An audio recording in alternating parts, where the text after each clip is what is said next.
ఇక నంద్యాల జిల్లా పాణ్యం మండలం నేరవాడ ఎస్ఏ గిరిజన సంక్షేమ గురుబాలుర గురుకుల పాఠశాలలో ఇక విద్యార్థులకు ఫుడ్ పాయిజన్ జరిగింది. 20 మంది విద్యార్థులకు వాంతులు, విరోచనాలు, కడుపు నొప్పి వచ్చింది.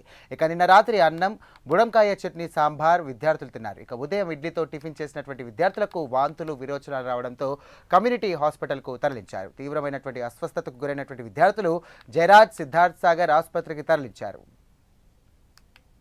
రైట్, దీనిపై మరింత సమాచారం మా కరెస్పాండెంట్ శివరాజ్ కుమార్ అందిస్తారు. చెప్పండి.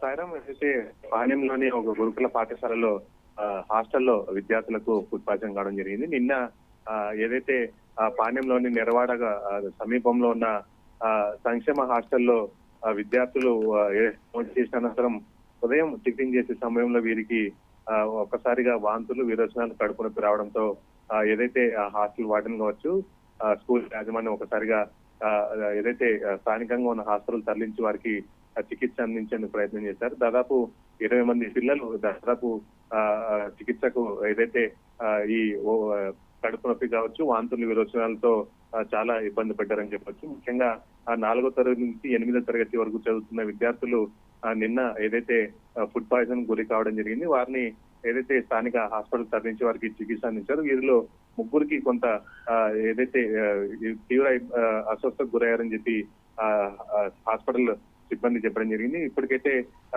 కొంతమంది విద్యార్థులు కోలుకొని హాస్టల్ కు తరలించారు. మిగతా వారు ఏదైతే సాయంత్రం వరకు లేదా పొద్దున వరకు ఉంచుకొని వారి ఆరోగ్యం మెరుగుపడిన తర్వాత వారిని పంపిస్తామని చెప్పి వైద్యులు చెప్పడం జరిగింది. ఇదైతే జరిగిన ఘటన పైన ఉన్నతాధికారులు ఏదైతే విచారణకైతే ఆదేశించారు. ఏదైతే ఫుడ్ పాయిజన్ ఎలా జరిగిందనే దానిపైన ప్రస్తుతం ఏదైతే హాస్టల్ వార్డెన్ కావచ్చు, ఇటు కుక్కుని ప్రశ్నించిన పరిస్థితి.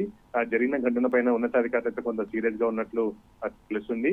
అసలు ఫుడ్ పాయిజన్ కు గల కారణాలు పూర్తి వివరాలు ఇవ్వాలని చెప్పి ఉన్నతాధికారులు అయితే ఆదేశించడం జరిగింది. Sairam. Right, thank you Shivraj.